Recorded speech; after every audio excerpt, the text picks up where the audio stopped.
నమస్తే ఫ్రెండ్స్. దేవుడి గదిలో చక్కగా ముగ్గు పెట్టుకున్నానండి.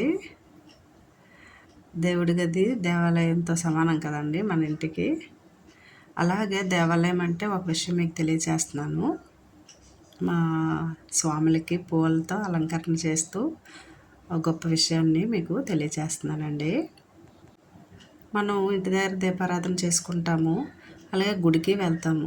గుడికి ఎందుకు వెళ్ళాలి? అంతా దేవుడు ఉంటారు కదా, సర్వంతర్యామి కదా అని డౌట్ మనకు రావచ్చు. వెళ్ళాలండి గుడికి. ఎందుకు వెళ్ళాలి అనేది మీకు చెప్తున్నానండి.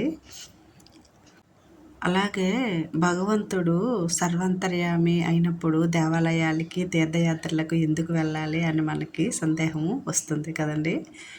అయితే ఎందుకు వెళ్ళాలంటే ఆలయాలు తీర్థస్థలాలలో సులభంగా లభ్యమవుతారండి. మన స్వామి అనుగ్రహిస్తారు.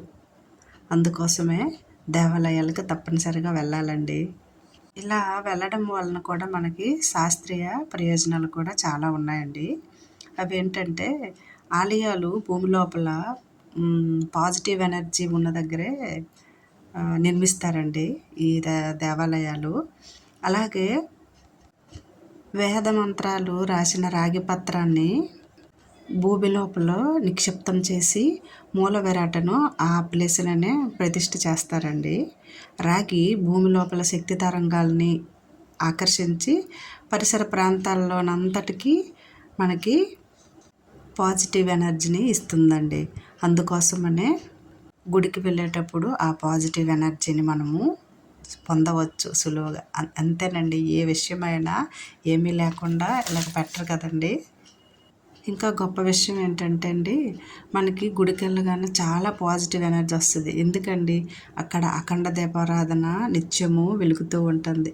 ఆ గర్భగుడిలో దీపారాధన చూసిన, అలాగే గంటలు మోగుతూ ఉంటాయి, హారతిస్తూ గంటలు మోగుతూ ఉంటే అవి వింటూ ఉంటే మనకి ఎంతో అన్ని వైపుల నుంచి మనకి మంచి పాజిటివ్ ఎనర్జీ వస్తుందండి.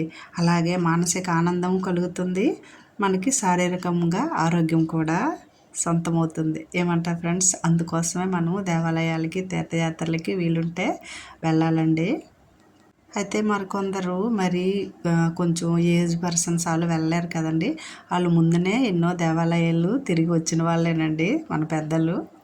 అందుకోసమే భగవంతుడు అంతటిలాగా ఉన్నా సరే మనం దేవాలయానికి అందుకే వెళ్తాం. పెద్దలు ఊరికనే చెప్తారండి. ఏదైనా ఇంత రకంగా డెవలప్ అయిందంటే అన్ని రకాలుగా అన్ని దేశాల్లో కూడా ఎంత నాలెడ్జ్ లేకుండా పెద్దలు అంత తెలివితేటలుగా చేయకుండా మనకి ఇవన్నీ మనకి తయారవ్వలేదండి. మనం అన్నీ అనుభవించేస్తున్నాము కదండి ఫ్రెండ్స్. అలాగే ఇంకో గొప్ప విషయం అండి, గుడికి వెళ్ళేటప్పుడు మనం చాలా భక్తితో ప్రదక్షిణలు చేస్తుంటాం కదండి. గర్భగుడి వెనుక వైపున మనం తాకి నమస్కారం చేస్తుంటాం కదండి. అలా చేయొచ్చునా అని మనం అనుకుంటాం. దాని గురించి చెప్తున్నాను ఫ్రెండ్స్. నేను ఒకసారి అలాగేనండి వెనుక వైపు తాకి నమస్కారం పెడుతుంటే ఒక పెద్దామె అలా చేయకూడదు, తప్పు అన్నారండి. ఏంటనేది నేను ఆ రోజు తెలుసుకోలేకపోయానండి. ఇప్పుడు తెలుసుకొని మనం తెలుసుకుందాము. ఏంటంటే పెట్టకూడదండి, తాకకూడదు వెనుక వైపు. అక్కడ అసురులు ఉంటారండి, వాళ్ళని మేల్కొల్పినట్టుగా అవుతుందంట. అందుకని మనం వెనుక వైపున తాకకూడదు. దూరం నుంచే నమస్కారం చేసుకుంటూ ప్రదక్షిణలు చేసుకోవాలి. అంతేకాదండి, నెగిటివ్ వైబ్రేషన్స్ కూడా మనకి వచ్చేస్తాయండి. ఇంత మనం దేవాలయాలకి వెళ్ళి ఇలాగా చేయడం వలన మనకి పుణ్యము దక్కదు సరికదా. ఇలా నెగిటివ్ వైబ్రేషన్స్ వచ్చేస్తాయండి. అందుకని దేవాలయాల గోడలను కానీ వెనుక వైపు భాగాన్ని కానీ తాకొద్దండి. చక్కగా ప్రదక్షిణలు చేసుకొని స్మరించుకుందాం. ఏమంటారు ఫ్రెండ్స్? అలాగే నేను చేసే పూజ వీడియోస్ బాగా చూస్తున్నారండి. కాకపోతే ఇంకా ఇంకా మంచిగా చేస్తున్నాను.